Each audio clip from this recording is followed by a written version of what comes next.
Iran அதிபர் Ebrahim Raisi சென்ற helicopter அஜர்பைஜானை ஒட்டியுள்ள ஜல்ஃபா நகரில் நேற்று விபத்துக்குள்ளானது. அந்த நகர் பகுதியில் மலைப்பகுதியில் இருந்து மீட்பு பணிகள் குறித்த காட்சிகள்லாம் வெளியாக இருக்கின்றன.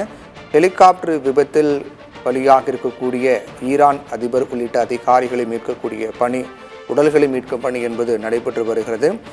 ஹெலிகாப்டர் விபத்தில் உயிரிழந்த ஈரான் அதிபர் இப்ராஹிம் ரைசியின் உடல் மீட்கப்பட்டிருப்பதாகவும் அந்த மீட்கப்பட்ட காட்சிகள்லாம் வெளியாக இருக்கின்றன. அடர் வனப்பகுதியிலும் முற்றிலும் உருகுலைந்த நிலையில் ஹெலிகாப்டர் கண்டுபிடிக்கப்பட்டிருக்கிறது. அதில் கிட்டத்தட்ட 6 பேர் பயணித்ததாக கூறப்படுகிறது. குறிப்பாக ஈரான் நாட்டு அதிபர் இப்ராஹிம் ரைசி மற்றும் அஜர்பைஜான் நாட்டினுடைய ஆளுநர், அதே போன்று பாதுகாப்பு அதிகாரிகள், அவருடைய பாதுகாவலர்கள் உள்ளிட்ட உயர் அதிகாரிகள் அந்த ஹெலிகாப்டரில் பயணம் செய்தார்கள். ஒட்டுமொத்தமாக இந்த ஹெலிகாப்டர் விபத்தில் அனைவரும் உயிரிழந்து விட்டதாக ஈரான் நாட்டு அரசு அறிவித்திருக்கிறது.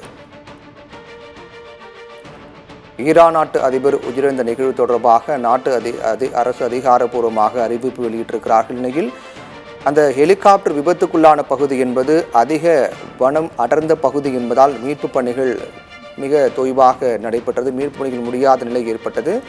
அதே போன்று அந்த பகுதியில் மீட்பு பணிகளுக்காக சில நாடுகளும் அவர்களுக்கு உதவி செய்தார்கள். ஆளில்லா விமானம் மூலமாக அந்த மீட்பு பணிகள் மற்றும் ஹெலிகாப்டர் விபத்து நடந்தது எப்படி உள்ளிட்ட தகவல்களை திரட்டுவதற்காக ஆளில்லா விமானங்கள் அனுப்பப்பட்டது. ஆனால் கடும் பனிமூட்டம் மற்றும் சீதோஷ்ண வானிலை காரணமாக அங்கு இந்த மீட்பு பணிகள் மற்றும் கண்காணிப்பு பணிகள் மேற்கொள்ள முடியவில்லை.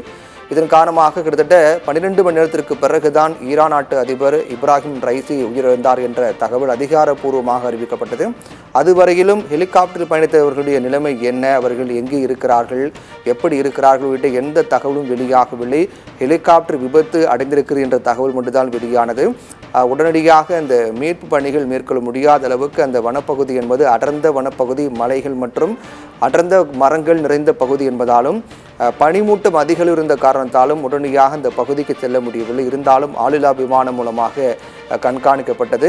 அதற்கு பிறகு அங்கு விபத்தில் சிக்கியவர்கள், விபத்தில் உயிர்ந்தவர்களுடைய உடல்கள் மீட்கும் பணி தொடங்கப்பட்டு தற்போது அந்த உடல்கள் மீட்கப்பட்டிருப்பதாக, முற்றிலுமாக ஹெலிகாப்டர் உருகுலைந்திருப்பதாகவும் அதில் பயணித்தவருடைய நிலைமை என்பது மிகவும் உருகுலைந்து கிடைப்பதாகவும் அவருடைய உடல்கள் மீட்கக்கூடிய பணி என்பது மேற்கொள்ளப்பட்டு தற்போது ஹெலிகாப்டர் விபத்தில் சிக்கிய ஈரான் அதிபர் இப்ராஹிம் ரைசியுடைய உடல் மற்றும் அவரோடு பயணித்த மற்ற அதிகாரிகளுடைய உடல்கள் மீட்கப்பட்டிருப்பதாக தெரிவிக்கப்பட்டிருக்கிறது.